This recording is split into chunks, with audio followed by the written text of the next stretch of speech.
IVM.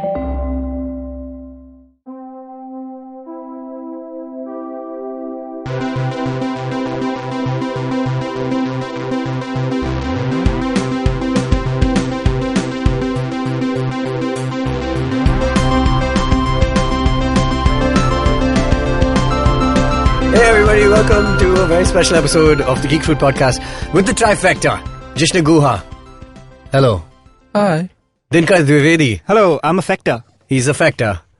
You're a Dwifactor. You're two of them. I like to factor. And I like to About say the movie and the Yeah, June and the see? Springer. and I'm Tejas, and we're here to discuss movies and TV show. I love movies and TV show. Well, technically, it's TV shows doing one episode. It's complicated. It is complicated. We're talking, of course, obviously, about Crisis of on Infinite Earths. On Infinite Earths, no? Yes, on Infinite Earths and Infinite TV shows from the Arrowverse, specifically. Why is it called the Arrowverse? Because there are the many shows. Well, The Arrow was the first one. was the progenitor of this I universe. mean, it's not called the Ironverse. But What would the Iron Verse be? The Iron Man? Oh, okay. Yeah. I see. But well, it could be called the Dhobi. What do you think I was talking about? it couldn't be called the DC Verse because the not? DC Verse was already a thing at that point. I it suppose, was no? the Steelverse, the man of the Superverse. Yeah, that's not a thing. The Man Verse. The DCEU. So I mean, But so then couldn't, if they call this the The DC DCTU. the DCT. well, actually, it could have been just called the CW verse, which is where it's. That is. But technically, all of the shows aren't located on the CW, which is also Yes. interesting. Some of them are on Netflix. One was previously on ABC, etc., etc. One is on the DC streaming. On CBS? On ABC? It no, would no, have been ABC, CBS, right? ABC Really? is Even though Disney owns ABC? Yes, This oh, is it's not on Supergirl that ABC. happened. Oh yeah, it was on ABC. You're right. Right? I think so. This is so. It must have been on CBS. I may have been- Unimportant. We all watch it on other platforms. You're right. Yes. You're right. Okay, cool. So, we're talking about Crisis on Infinite Earths. Why are we talking about it, Jishnu and Dinkar? Even though If I know. we have watched a significant part of this universe. It's an important. We have now. We stopped because they're really long. Is mostly the reason, and they're not essential viewing at this point. So where I'd say. did we all stop? We all stopped in Flash? Is that where we last... I stopped stopped after- at Supergirl season 1. you finished season 1? Yeah. Ditto. And no, well, technically I stopped after Batwoman, episode 3. Oh well, I left off Supergirl after season 1. Yes, Yeah. Flash in season 3. Yeah, same. Arrow, I never really watched properly. I watched I season 1. saw half of the first season of Arrow. Yeah. Yeah, I think I did as well. Yes. The Flash is what we've seen the most of, I think. I think so, yes. We've all yes. seen, 3 seasons at least? How 2 many? seasons until the season finale when they Yeah, we saw the start season to do finale. Yes. when he decides he's going to go back and change his the death of his mother. What which else is has been original- added to the verse at this point? There's Legends of Tomorrow. Yes, Of which Legends of I've seen Tomorrow. like a episode or 2. It's an I've interesting seen guy. a episode. Yes. Yeah, I've seen a few episodes. I've popped in once in a while. It's a weird show. It's It is wacko. very cool. I'm okay with that. I love it. Oh, sorry. There's another show I've seen, Black Lightning. Black Lightning, I've seen a bit of. I've seen 3. Who's this boy? He's Black Lightning. What's his deal? He's actually a father who's become a superhero, which is kind of different from the rest who don't have families or just like making their own family as they go along. And he's like, But he still has daddy issues? He does not have daddy issues. He is the daddy with issues because he's also a teacher at the school in which most of the shenanigans occur. Right. And but it seems cool. It's like it's a black family, so it's like interesting. There's a lot of like most of the talk is about like about diversity or just the fact that they're a black family. It's like cool. So that I've seen a few episodes of, which was on Netflix. Sure. There's also Supergirl, first season.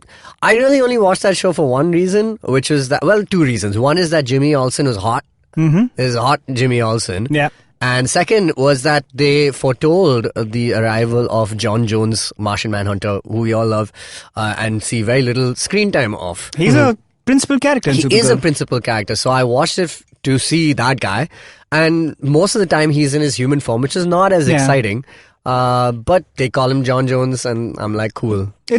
That's John the Jones. show with possibly the best cast, I'd say, because Yes. Melissa Benoist is great. She's great. She's amazing. I actually really like the Superman. Callista Flockhart.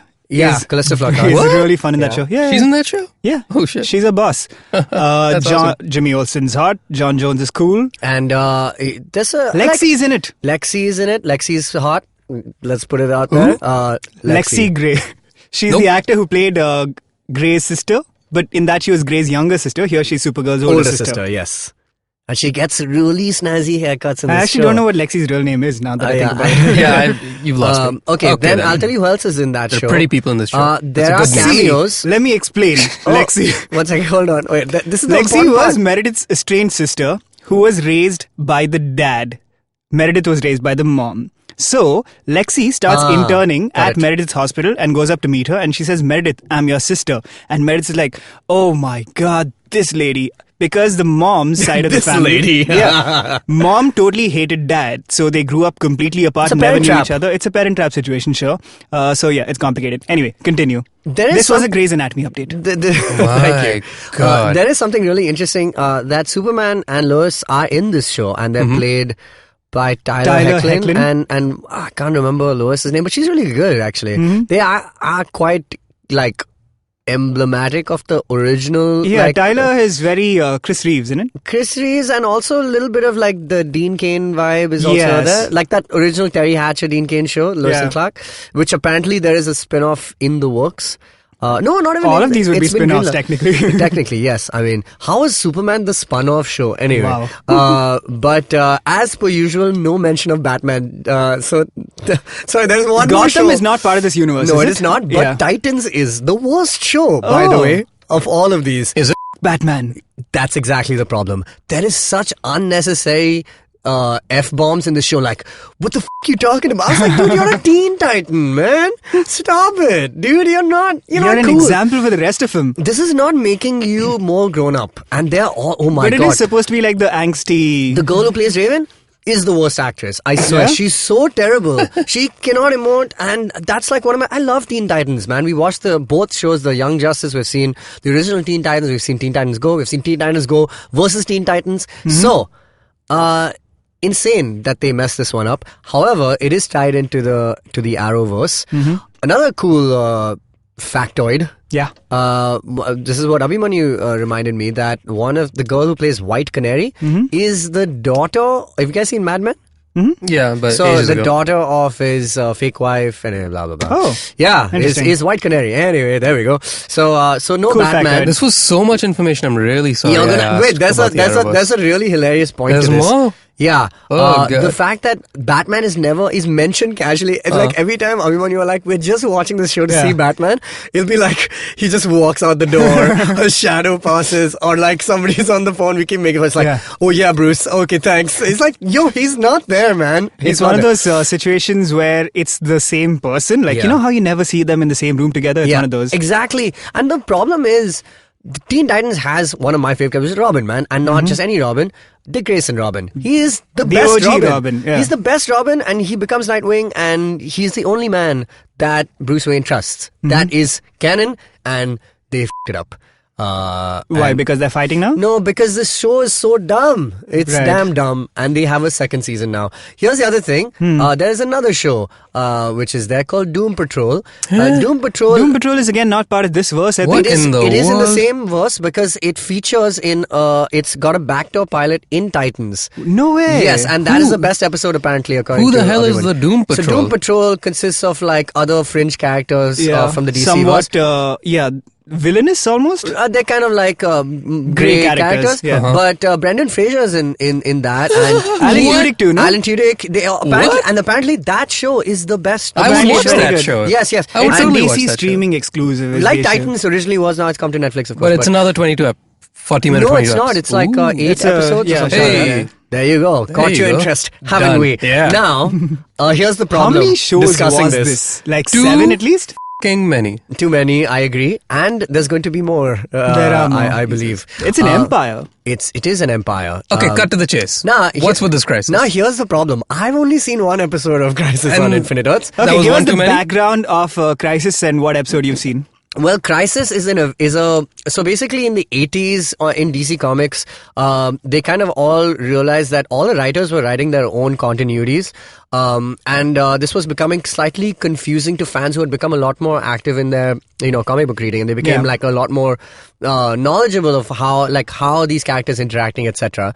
And so DC's idea to kind of unite all of them and streamline it and basically kind of usher in a reboot using a crossover event was using Crisis on Infinite Earths. And that set a template that's been followed by comics for ages now. Absolutely. And it was really smart because basically they said there's like parallel universes, yada yada yada, and they kind of created a two major characters called the Monitor and the Anti-Monitor, and how they have been sparring. They're these two eternal beings who have been sparring for a really long time, and now the Anti-Monitor is trying to basically eat up all the universes altogether. Yeah. And the Monitor recruits people to kind of come and help them save the day.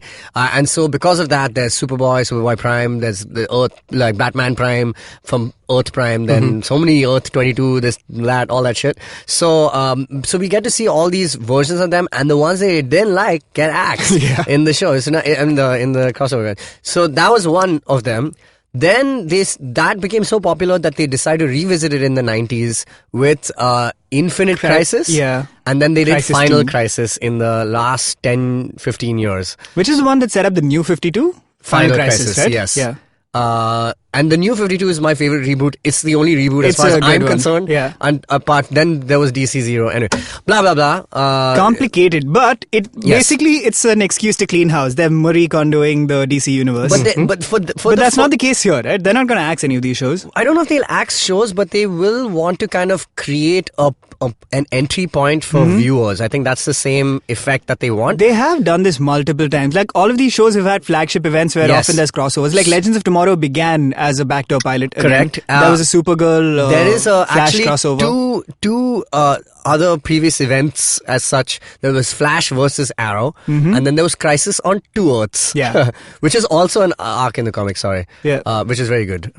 Flash versus Arrow was a thing right from the start. Again. As in, it was That in the happened about second 3 years season. ago, I think. 3-4 Yeah, years ago. we saw that. one We saw of those things, which was bad enough. Yeah. To be honest. Yep. Because it was full of exposition. Hey, guess what happens in this episode? The first episode. I don't know what the is going on in Whose this show is it? So the first episode is in Supergirl. Right. But I know. So apart from the fact that there's a lot of Supergirl-y stuff, there's a lot of focus on Arrow. Green Arrow. He's Green Arrow now, and That's I think because this is a big moment for him, innit? yeah, I think this is the close. This is his final season and stuff like that. So he may. I don't know what happens. He's gonna bounce, I assume. So this He's is a way gonna to close his story But they in a could big kill him way. off. It could be cool because he's got a daughter who's now the new Green Arrow. So she's there. White Canary's there. There is, and then the rest of the gang. The other. The Yush. Yeah, and the costumes are par excellence. Nice. So how's this one episode you saw? Very confusing. Did it man, whet your honestly. appetite for more? Clearly, I've only seen one episode, and I will watch anything, you know that. But it's also because the second episode, for some reason, is not on Hotstar, so it's kind of delayed my viewing. Of Supergirl? No, it's not. So remember, there's one episode from 5 different shows. Right. So the first one is Supergirl, the second one is Batwoman, the third is Flash, the fourth is Arrow, and the fifth one is something else. I don't know. But all of them feature in different. Okay, So what is so considering you said that this is potentially an entry point in some way for people with this big event, you having known about the Crisis lore already, Yes. do you think this is a good entry point? Forget the fact that Hotstar doesn't have the second episode, but I know. See, the I thing take it is as a really bad sign if even you are fatigued by this, knowing as much as you do. Yeah, it is. It's no. I'll tell you what's the difference, right? I know the story as per the comics, right? Just Yeah. like how I know the story of Infinity Saga, right? Infinity War. Yeah. But it follows a different path because Yeah, it's a each different character story, is isn't it? different and they have their own Right. backstory. So here we kind of basically got the recaps of all. I assume that this episode is top heavy because it's kind There's of a lot of exposition, yeah. exposition. So maybe Batwoman, who I initially wanted to start off with, Yeah. because it would be the first time she's being introduced to all these characters. So she becomes like kind of a vessel for the audience. Right. So I haven't reached that episode yet, so I don't know. However, I am going to 100% watch that because that's the one that Kevin Conroy is in as old Batman. So I really want to see finally a Batman appear and be none other than Batman appears. a Batman himself. Kevin Conroy. So Yeesh. so that's the scene. Okay. That's So- where we're at Crisis. Let's close- Reconvene let's- when the show is over. Yeah, I'm gonna watch it as well. It seems fun, to say the least. It's not fun. That's Yeah, my I problem. don't know See, if I that's think the right these word. aren't binging guys. You shouldn't be looking at them as like, all right, I'm going to knock off the story. These seem to be built in a way where you watch them week on week, right? I will also say this, that maybe. it is far more serious than any of the shows have been previously. Really? It would have to be. Like the Supergirl stakes. the stakes are better be freaking it's the huge. highest. It's It the has highest to the be. show If has it's Why? not- That's a shame. No, Because because what I enjoy because about then these is that because I why like haven't shows. the guys met before? Why haven't They the have. They've all met before. No, but I mean at the same time, like you got to have a Thanos level event to get everybody together. And it's still quite serious. So the fun is slightly sucked out of it because of the events. Like there's a city outside Earth. It's a planet-sized city called Argo, which Superman and Lois are on, and they've Argo retired. Batman. Yeah, Argo Batman. Nice. Perfect. Go on. Perfect. But Go on. so they are living on that because Supergirl has, it seems, become the resident superhero of Metropolis or wherever she is. I'm not sure. She's in Metropolis. National City. Oh, no, yes, you're right. Yes. Superman lives in Metropolis. Her cousin. Her cousin, yes. So now he's adopted, like they've adopted like this civilian life, and on Argo they don't have any powers. I mean, Superman doesn't have any powers, and Superman has a baby also. Kal-El has a little L. Like the Jamiroquai. So yeah, basically, so that's where we're at. So there's some stakes, some interesting things, and then this one character called Harbinger comes and recruits all of them very poorly. Like it Have just comes. Monitor and Anti-Monitor been mentioned yet? They have shown up. They are not impressive looking. I see. If you know, it's like the equivalent of what we all wanted Apocalypse to look like, and then he looked Oh, like Oscar God. Isaac. So it's not Okay. as impressive, but whatever. Sure. They're learning. Like, yeah, they're learning, and you know, it's like, man, we like if we see Galactus but played by an actor, you know, that will feel wrong because it doesn't suppose seem so. right. You know, Yeah. like he's larger than anyway. Yeah. Whatever. So that's where we're at. I know the Crisis story becomes far more interesting. I've kind of forgotten it because I've not read it in a really long time. But there are some like significant like sacrifices made and deaths and few planets explode and all Which that might shit. be Arrow in this case, huh? Maybe, I don't know. So let's see. So give us a watch or not watch. I'd say if you are at all interested in seeing this arc adapted, because it's never been, and DC movies are hardly getting any closer by the day. So maybe they will, but like it's not going to be a while. So if you want like it's like, you know, remember when the Lord of the Rings animated movie came out in 1992, and it was 1 2-hour movie, 1 hour 50-minute movie, which did all 3 books.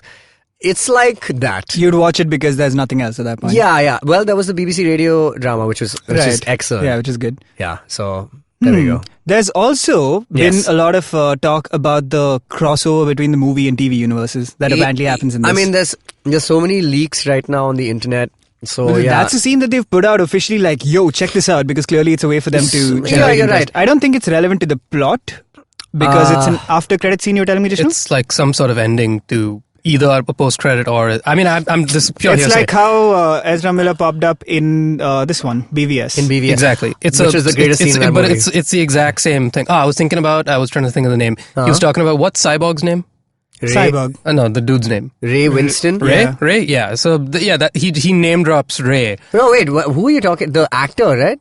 No, I'm talking about Ezra meets Grant. Like Cyborg's real name, you're saying. Cyborg's Yeah. It's Yeah, Victor.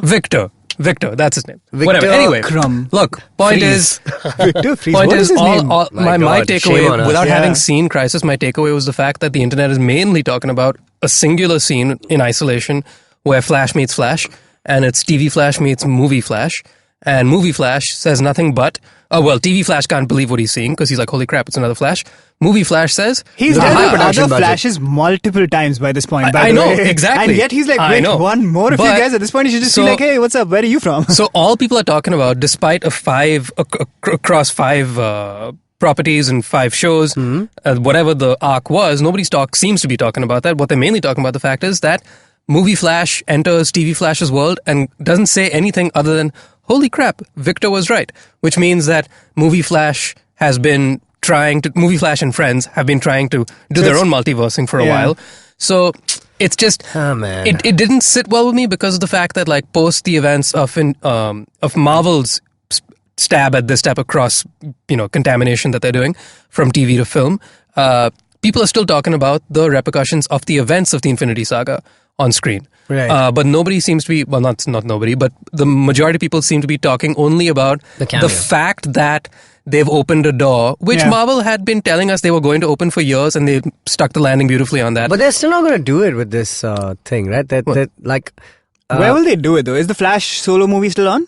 It is. It is. Animation is like starting Right. production like It is. like this year or something. So basically, all I'm saying is that it's gone, however badly or well, I don't know because I haven't seen it, but I don't take it as a good sign that the main headline is, hey, look at the fact that they're now crossbreeding between the TV show and the movies. We're like, yeah, that's cool. I still suspect that's mostly because it's an most old card people now. haven't actually seen Crisis and have only seen this scene. Correct. On the lines. But I have a bigger gripe with this as well, which is that I still think the first movie being Flashpoint may be the dumbest move they can pull, because Flashpoint is such a huge event. Oh, the solo Flash movie is Flashpoint? It seems so. I mean, like, and like, it seems it's like doing Dark Phoenix in one movie. It's an attention grabber, though. Yeah, but why? I mean, like, the Flash needs to be established as, like, you won't feel the effects of what the Flash is about. Like, if you It's don't possible. Like, you remember the Flashpoint Paradox, the animated version of Flashpoint? Like, I and you and Jishnu have context to who Flash is and I what suppose his situation is. Yeah. But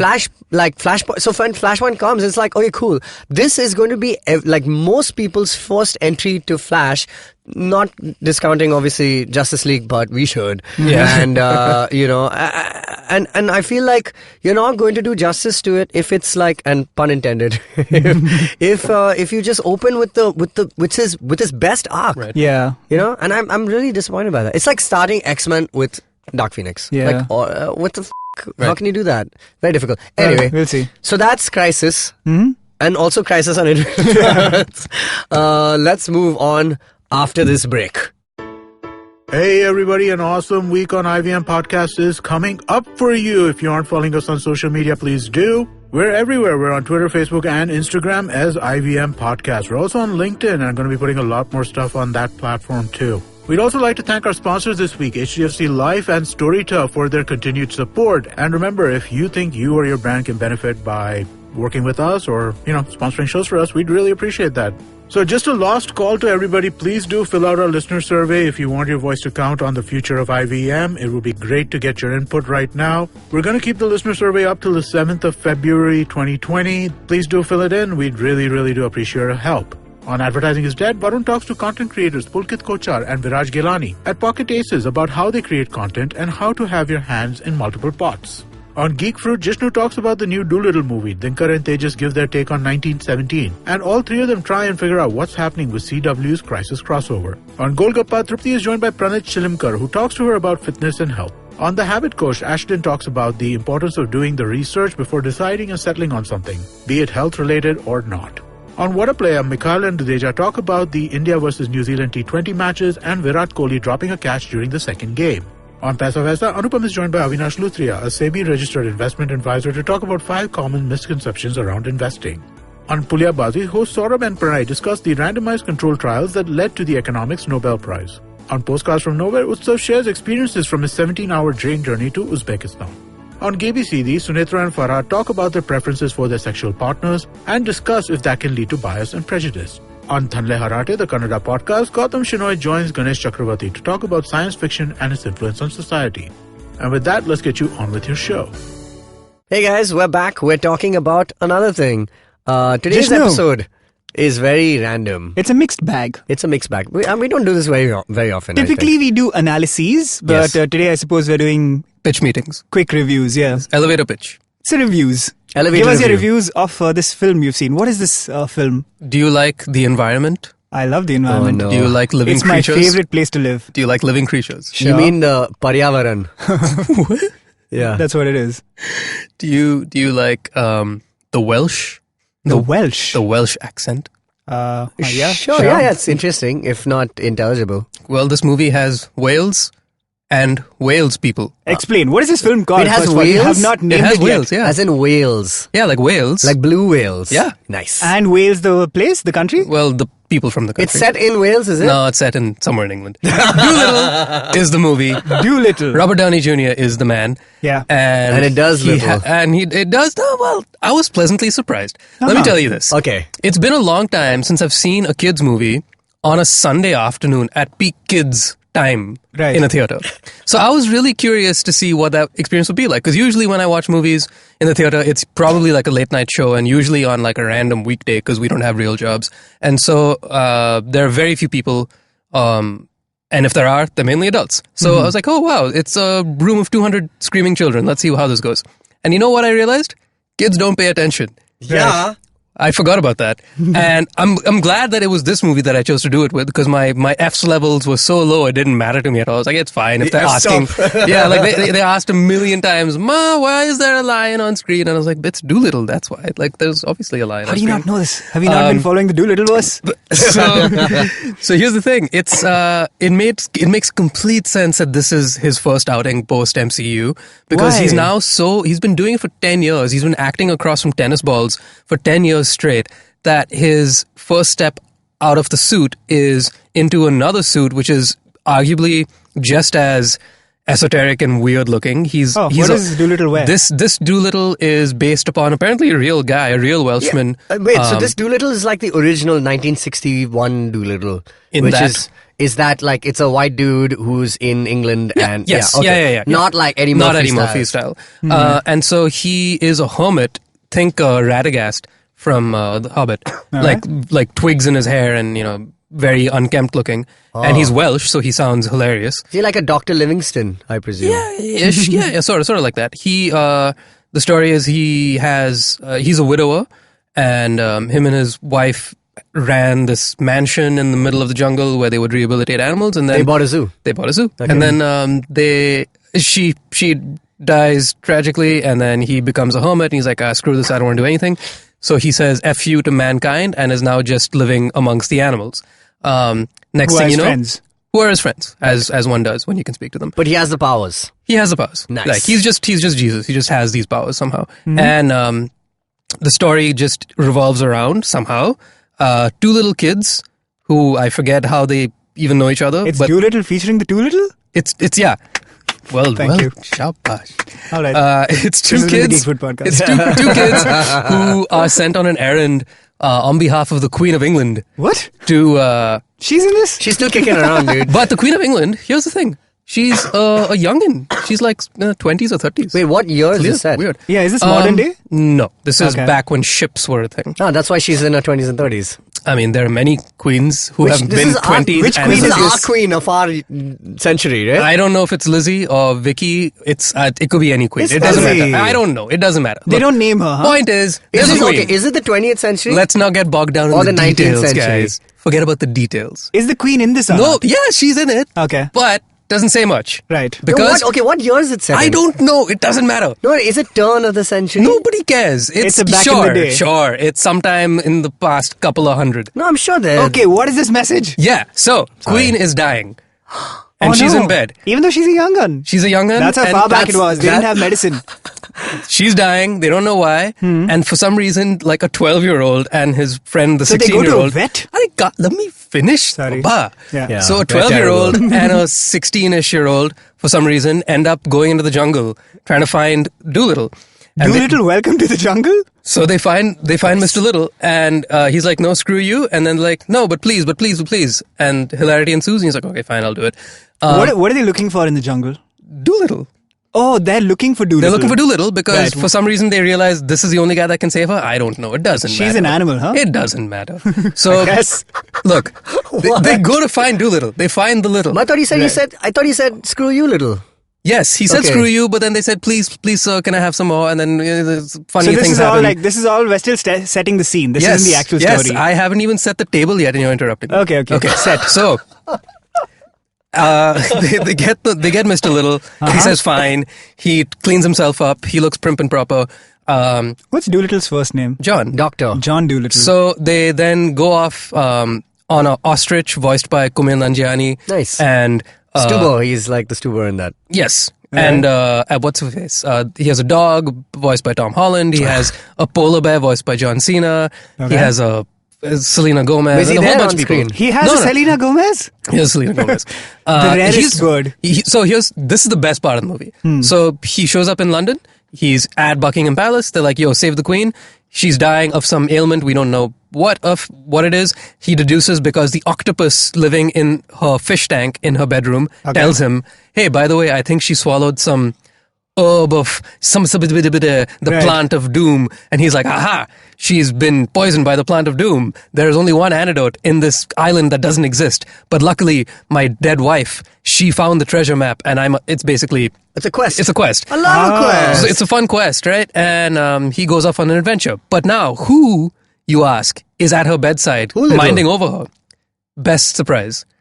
One, Jim Broadbent. Oh, I love Jim Broadbent. And one, Martin Sheen. Oh. Doing what? What are they? They're like her ministers. Her dudes, yeah, her ministers. Okay. Her small council. And so... No, the best part is in the marketing for this movie, they're talking about the heavy hitters who are voice actors. It's RDJ featuring... It's RDJ featuring a who's who of voice actors that are playing the animals, but nobody once mentioned the other human beings in this movie, who are the best part. Martin Sheen and Jim Broadbent. Are they only in that one scene? No, so they are basically the people that commissioned him to go. They sent the youngins to go find him. And they turn out to be villains. There you go. I knew it. And so now it's Martin Sheen. It's Martin Sheen versus RDJ. I haven't seen it, but yeah, clearly they What were about Jim Broadbent, man? He's no spoilers. He's your middleman. He's your grey area. He's what's his name? Horace Slughorn. Yes. Sorry, go ahead. He's adorable. But yeah, so it's great because it ultimately ends up being there are a bunch of animals and who's who cast voicing them. But animals that he lives with in the jungle, are they all along for the ride? Yeah, totally. Okay, cool. Yeah. They're friends. Emma Thompson is his parrot, who's like the main. Really? She's the main. She's Iago to his Jafar. That's sweet. Right. And so she's like the main voice of reason for him. She's Polly to his pirate. Yeah. But without question, the most enjoyable thing is when you're looking at the few humans in this movie properly acting. So it's and I forgot one. The main other human at the end of the day is one Antonio Banderas. What? In another villainous Is he role. a cat? He's not. He owns a tiger. I see. Voiced by I can never say his name. Voldemort. Ralph? Ralph Rafe Fiennes. It's Rafe. Fiennes, The yes. L is silent? Yes. That's weird.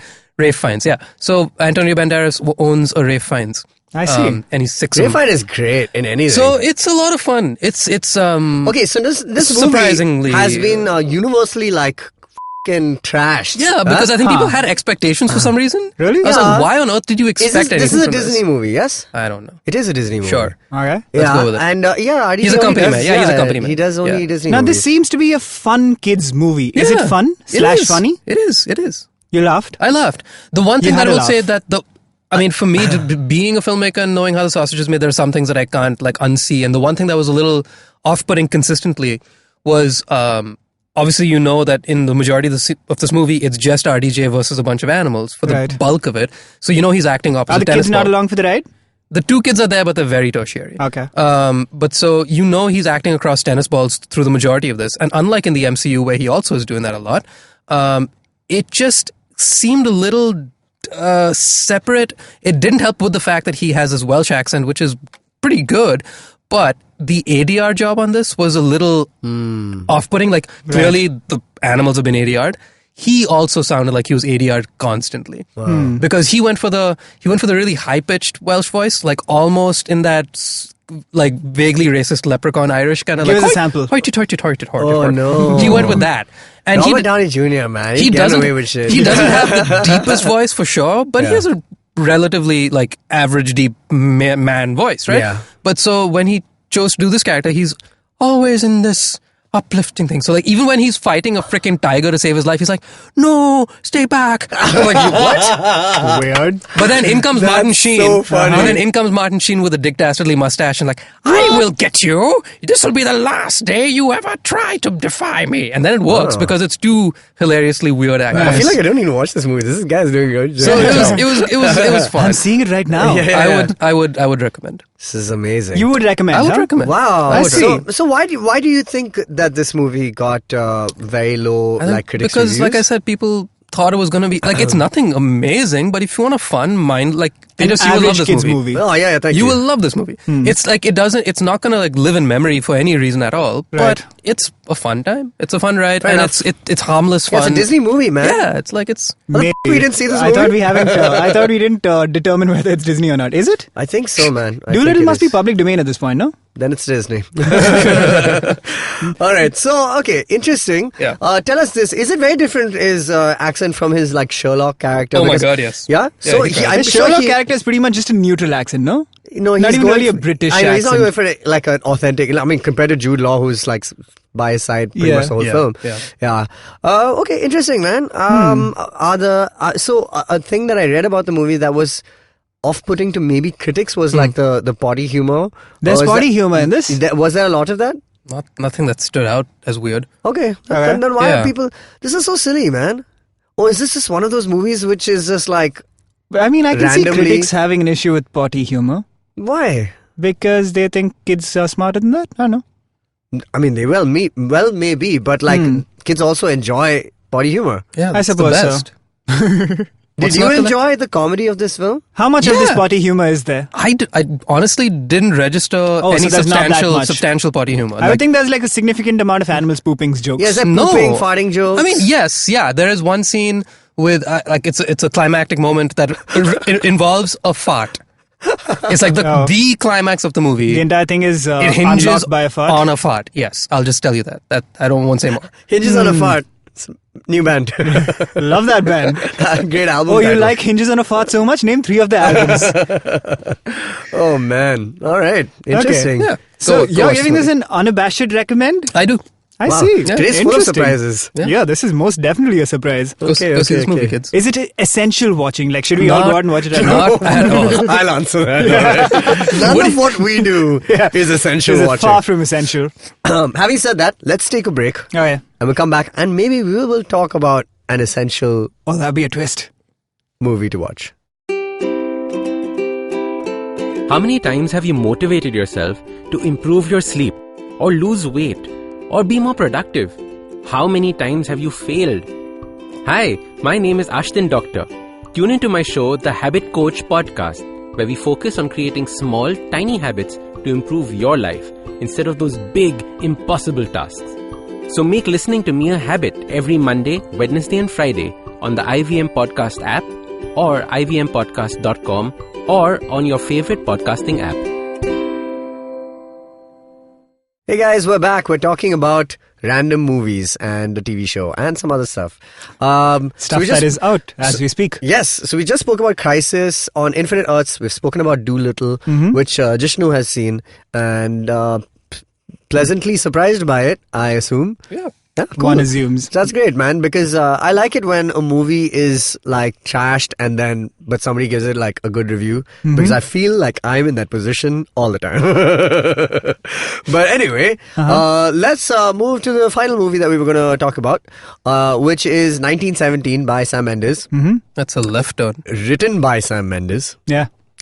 and got Roger Deakins on as the DOP and Thomas Newman on music. On paper, excellent, like, what's it, CV, you know, like for Cabbage this- Patch is the main boy?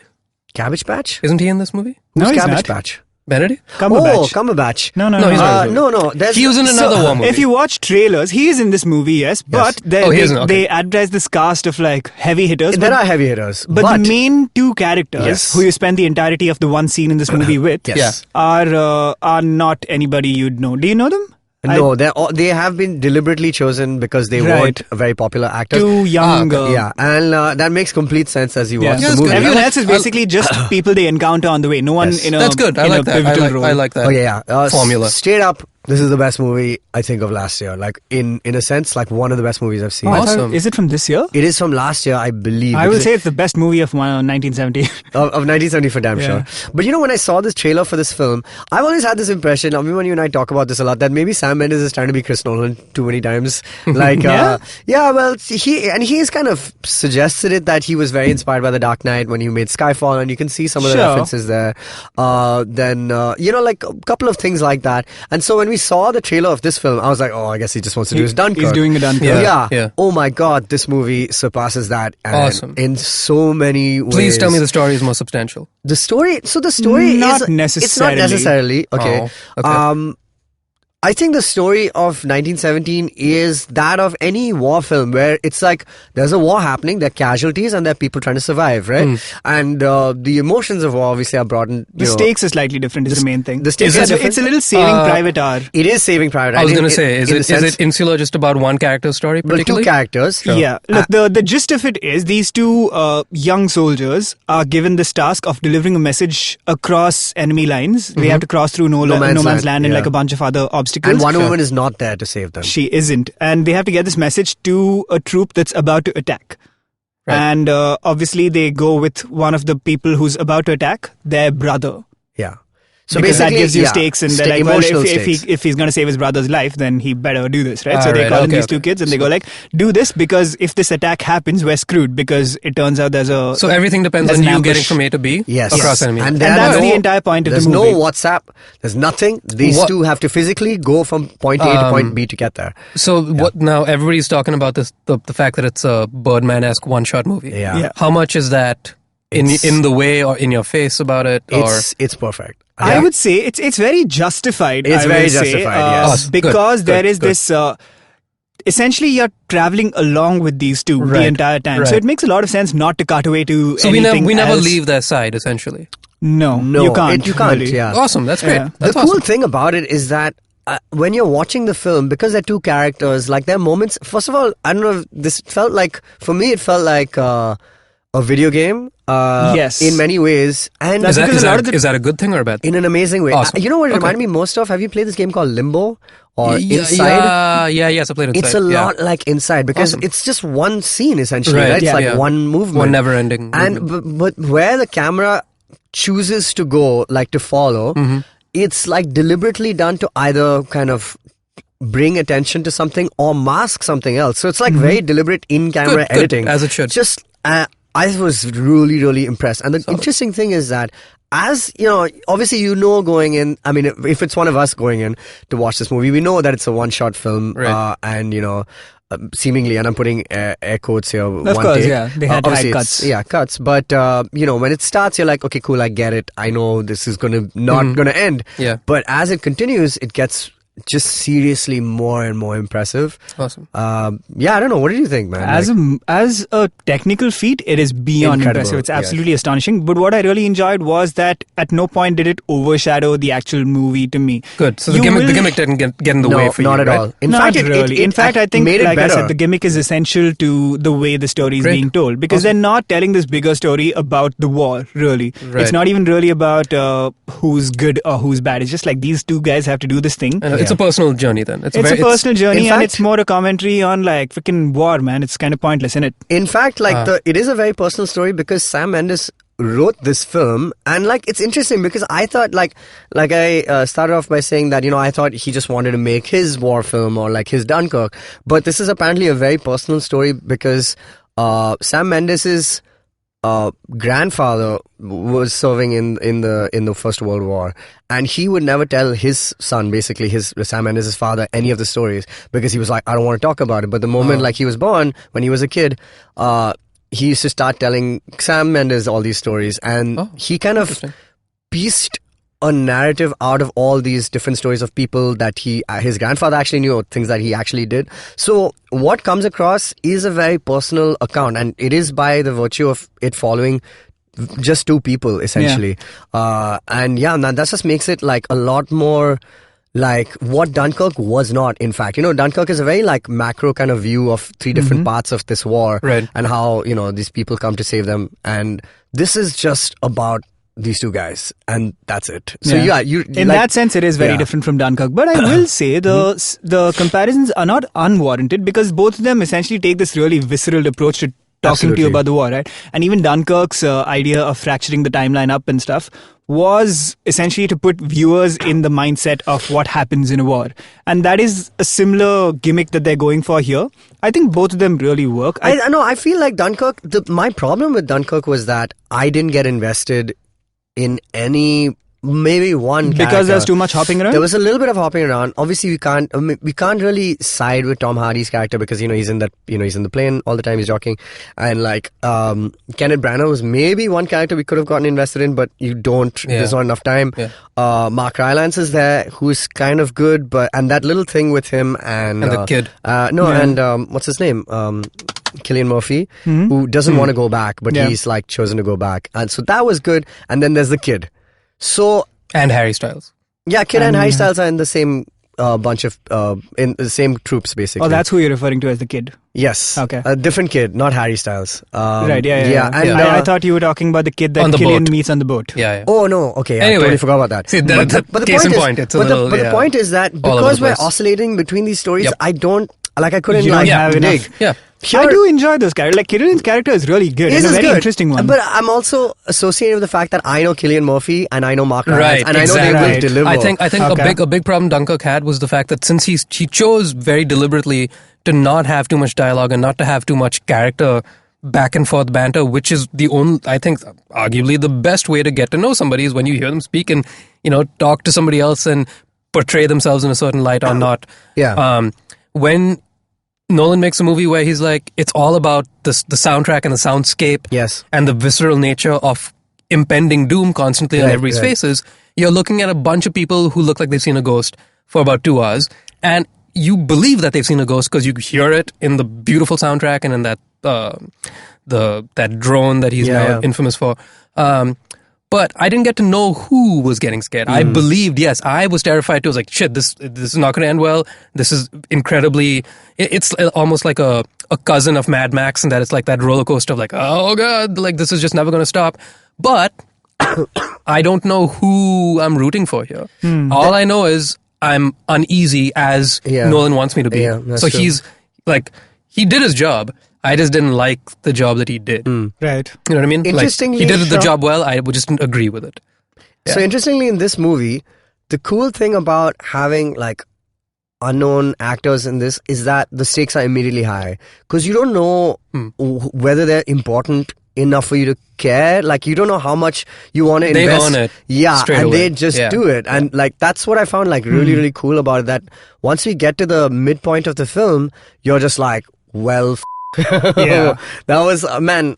There's some magical shit in this movie. I can't even explain it to you. There man. are moments, there are distinct sequences throughout, and some of them are just stellar.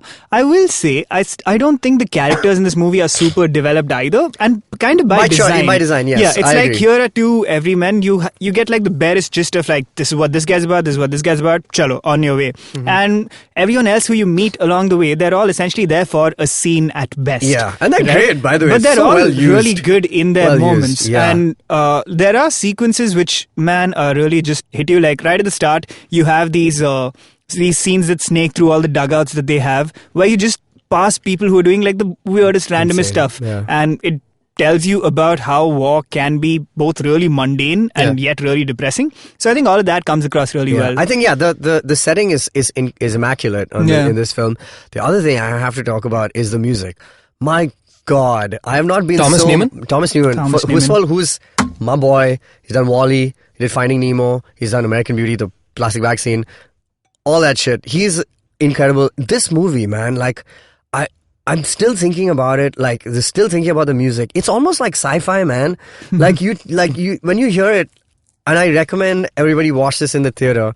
I would say so, yeah. It's like almost sci-fi. You wouldn't associate it with like war movie. There's some marching drum sound, you know. Who? What company made this? It's Sam Mendes' production house, I want to say. Which is? Oh, by the way, sorry, Reliance is really? is credited at the top. It's got their title cards Okay. at the top. We still haven't checked if Dolittle is Disney or not, but now I will put money on it's Disney because when I went to see Dolittle, I was stunned. Dolittle got the IMAX. 1917 didn't. No, Really? so IMAX. What? It is an IMAX. It is. Yeah, it is. There's a But Disney not shot on IMAX show, IMAX, but no? but Disney just like at PVR, put they were used exactly. they used money. Exactly. Disney used money. We'll buy it with money. Yeah, exactly. Man, yeah, I was thoroughly moved by this film. I think it's like I'm surprised. Like I haven't. It's not like people aren't talking about this film online, but like. Is it just me? It's like quite understated compared to like the other nominees for like this for like the movies. I thought it's been getting a good amount of buzz. Did it win everything? Did it win like stuff? It's won a bunch of stuff. Yes. Oh man! And it's because it's won all those stuff, including I think Directors Guild Award. Did it? For Sam Mendes? Yeah. It's being looked at as a shoe-in for the Oscars, which I have. I don't know if it's what are the other movies that are nominated? Irishman. Yeah. What's it called? Marriage Story. Yeah. Little Women. Though not for director. That's I know. Bizarre, man. So I've not seen Little Women or Parasite. They will come out. They will come out in this month. I want to say they're coming out at the end of this month. Yeah.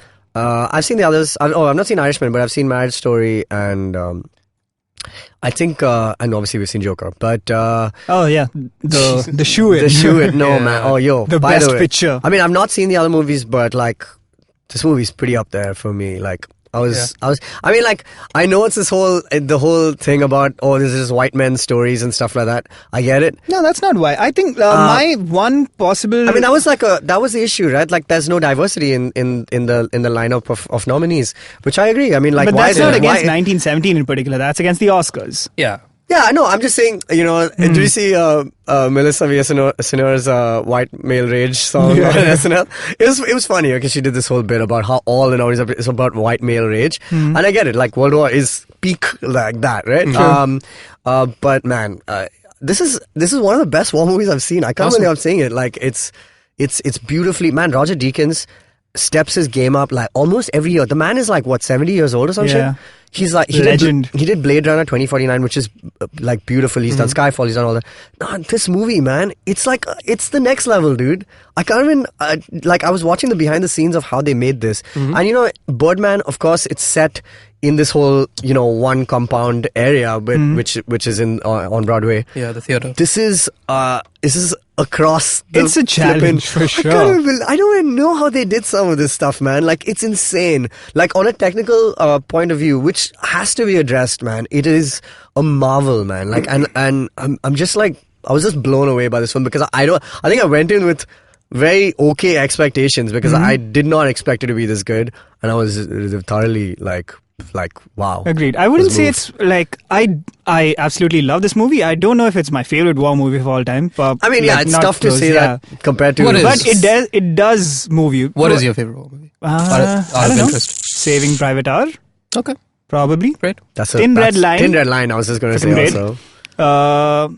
What else? What are the other good ones? What's a good war movie? Maybe we should do an episode on war movies. Vietnam. Sure. Apocalypse Now. It's a long ass movie, but have you seen? I like Apocalypse Now, but I think it's a little overrated. Have you Heart seen of Darkness better? Full Metal Jacket? Oh man, I can't.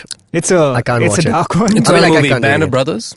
Yeah. The miniseries. Have you seen that? I have not. I cannot sing its praises. I know. Yeah, you've spoken about it before. You do. Yeah, you speak about it gush all over the it, time. yeah. Yeah. Letters to Iwo Jima also really good. Clint Eastwood. What else? I mean, man, war movies are, I mean, not hard to go wrong, but it has to be Tropic Thunder. Sure. It's a war movie. It has to be an immersive experience. Otherwise, you fail to kind of deliver exactly what that kind of feeling was like. And I don't know, man, people are like Spielberg, all these guys do like an excellent job of recreating something so horrific. Yeah. Man, this movie is like, it's a Ready Player One, like on war, like if you were in it and how you how you'd navigate that shit, man. So yeah, amazing movie. I don't know if it's best Oscar winner. Like who would you go with for the Oscars? Yeah, best picture. Maybe after I see it, but like Irishman was freaking amazing. I will say this is one of those movies that typifies something we have, I suppose, been seeing a little more of late, which is a point A to point B movie. So it's like along the lines of stuff like, say, The Revenant or Mad Max, where really it's not about the plot and the characters as much as it is, here's a journey and what happens along it. Like in Revenant, you know exactly what's going to happen, right? It's like the dude has to go back and he has to like crawl inside a bed at some point. I've not seen the movie. Likewise. But so typically I don't enjoy movies like that where I'm like, well, I know what's going to happen and mostly it's just going to be about like you dazzling me with filmmaking. Right. This is one of those that pulls it off, as is something like Fury Road. Fury Road I still say has like more thematic elements to it. I wouldn't even say there's like a big theme to this other than can look at how what happened. Yeah, and you know, it's insane because you don't go with the moral of the story, really. Yeah, I think, I mean, well, Except can't- like maybe war is pointless. I can't get into it because we're not trying to spoil this movie. Sure. But I will. My favorite part was the end where the camera pulls out and they go like, "Wow, this has been 1917, huh?" Man, think about What a it. year! Can you think about it this way? This movie is set 100 years, more than 100 years ago. And how It's been different was stuff. 102 years. No, but what really struck me was it felt to me like just 100 years ago. Yeah. Like things were so different. Yeah, This man. entire It's concept crazy. of how war is waged has flipped so much. Yeah. Just because of how much we've advanced And WhatsApp. in war technology. This movie should not exist if it happened today. Yeah, exactly. Because, especially because all governments all over the world spend most of their budgets on tech for Tech, yes. war War, yeah. specifically, Yeah, right? yeah. That has changed the world so much. So, Yeah, man. everything that happens in this movie, you're like, literally in the first 3 minutes, you'd be like, this movie doesn't exist. Yeah, it's futile. I think that And adds the to rest of to life the was probably thing. not that different in 1917, Man. other than the technology aspects. A lot of the technology we have is because of war. Like freaking GPS exists because of war. Yeah, yeah. Oh, the vast majority of technology comes from that. Like where did The internet is from you know why they invented handheld drills, like the trigger drill, like where you it's a power drill. Yes, what? To use it on space shuttles. In Oh, space, right. Because in space they're like, we don't have the time to manually turn a screwdriver. Yeah. We need to invent something that can just drill faster. That's why you have. That's so good. That's not war, though. But I mean, it's it is now it's because advanced. Space Force exists. Well, yes, But you're not yeah, wrong. it's advanced defense. It's, Sure. it's advanced explorations with whatever. The tumbler from Batman Begins. A bridging because of vehicle. war. It's a bridging vehicle. It's a bridging It was vehicle. built as a bridging vehicle. You could never get the damn bridge to work. But this baby works just fine. Anyway, so my money yes. is best movie of the year was Dolittle. No, I'm just. Of course. But it's actually not this That's year. a shoo-in. It's next year's. That was 2020. Is 1917 from... Oh, yeah, of course it's from this year. It's from last I don't even care the end of the anymore. year, I suppose. Yes. Right? Did it not release earlier abroad? It released here in January, and that's when that's where I seen watched it. Yeah. But I'm saying like earlier. It must have released in December, I suppose. They didn't nominate Cats, or what? I don't think so. We really need to see Cats, but I want to see the OG version. I don't want to see this new updated VFX. I want to see the classic VFX. You don't want to see the patched version, No, basically, no, the I wanna DLC. see- I wanna I see the wonder if first- you'll be able to find it.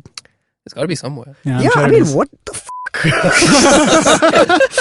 Like, I don't know what to say anymore about this Can we industry. please just see it so we can do an episode on it? Why wouldn't they just I said delay the we release should by do a it. week? Yeah, Sorry? but we didn't get a chance to see it. It bounced from theaters very As quickly. it should have. Yeah. Cats don't stick around for long sometimes. They leave. They run away from home. We could do that and Don't Fuck with Cats. What's Don't Fuck with Cats? The Netflix documentary on Alright. how they found a cat killer video. I can only handle one cat at a time. I'm not a cat. Cat person. The Killer. movie itself is called Cats. How would you watch it if you can only handle So one at a time? then last thing I want is 2 movies. But they're not really cats. I'm going to struggle, but They're I'll do peeps. it. I'll be very, You're very saying not one sober. movie on cats I'll at be a time. incredibly not sober when I watch this movie, and then that'll be the end of my cat watching experiences. What about the Aristocats? Lovely. Been a minute, so I need at least 20 years between cat movies.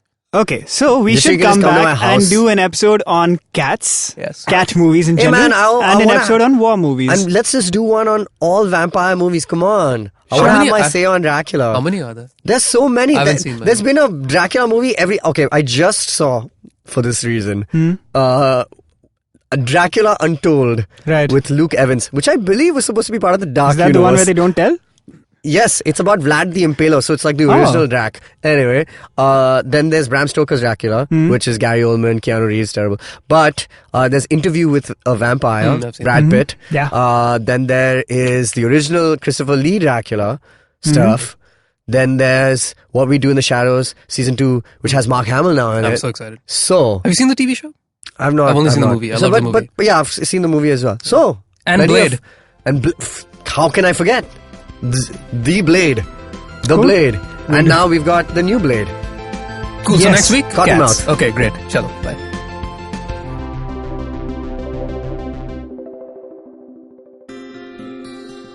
Welcome to Peak Planet, a new podcast where we delve into the fallouts of the growth path that we and indeed much of the world has chosen.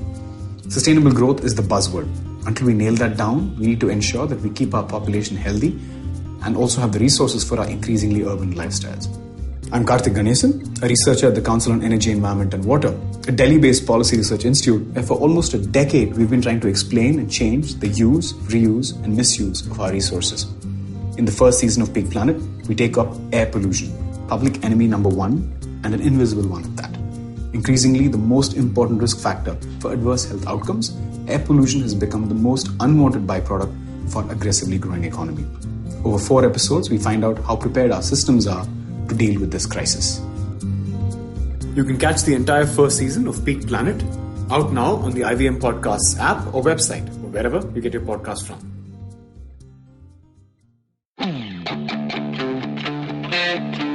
What do we have to do? Welcome to What a Play, you guys. This is the favorite sports podcast of several sports persons such as myself, Dudeja and Mikhail, who also happen to be the hosts. Yes, you should definitely listen to our podcast for our take and quite a uninformed but hilarious take on sports every week. We give out awards, we discuss what happened in the world of sports, and we take breaks as well. We come up with jingles and sound effects on the go. So you should definitely give us an example of a sound effect, Dudeja. Bolo Matthew Vade. Yeah, tune in for some of that, bro. You can catch us on the IVM network every Wednesday on the go. On the Wednesday, in the Wednesday. Yeah, Wednesday, What a Player. What a Player W, Wednesday W. Wow. Wednesday to Wednesday, What a Player, Matthew Vade.